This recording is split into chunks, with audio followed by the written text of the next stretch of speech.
Bitcoin, the experimental online currency, is now a global one, complete with its own and so far only ATM. The first machine has been set up in a cafe in Vancouver, where people can exchange digital money for physical cash. But though you're probably asking yourself exactly what are Bitcoins? Well, in the simplest terms, it's just a currency, but an online one. Bitcoins are stored in web wallets that are completely anonymous, lacking even your name, though transactions are public. Bitcoins can be sent from one wallet to another at just the click of a button, and in most cases with no fees or delay.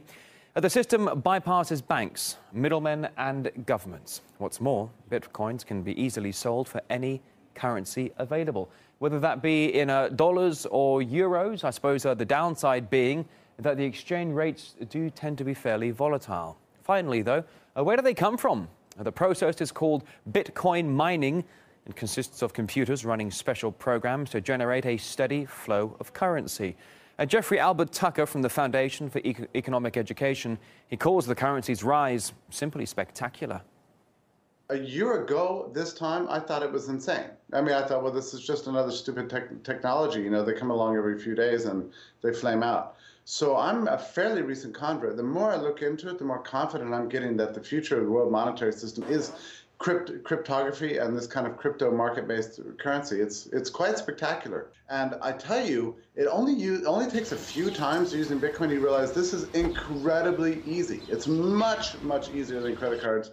And there's no danger of fraud or identity theft or all these other things that come with the old-fashioned credit card system.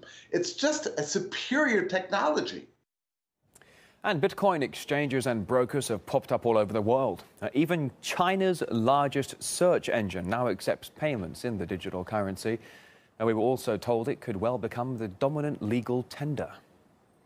Really, it's formulated to be an alternative currency, and there's no reason why it can't itself become a means of a calculation. So you could do your accounting in it. In fact, people do this all the time. And you can enter into the Bitcoin ecosphere and live a wonderful life, meaning that you can bypass government currency entirely. The U.S. is now restricting what's called money exchange businesses. So there's so much high costs associated with ATMs. It doesn't surprise me that it started in Canada rather than the U.S. The U.S. will lose out if it continues this trend towards regulating cryptocurrency.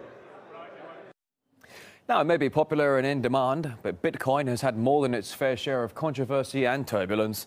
Money laundering concerns and shady online activities have sent its price soaring, collapsing, and then recovering all over again.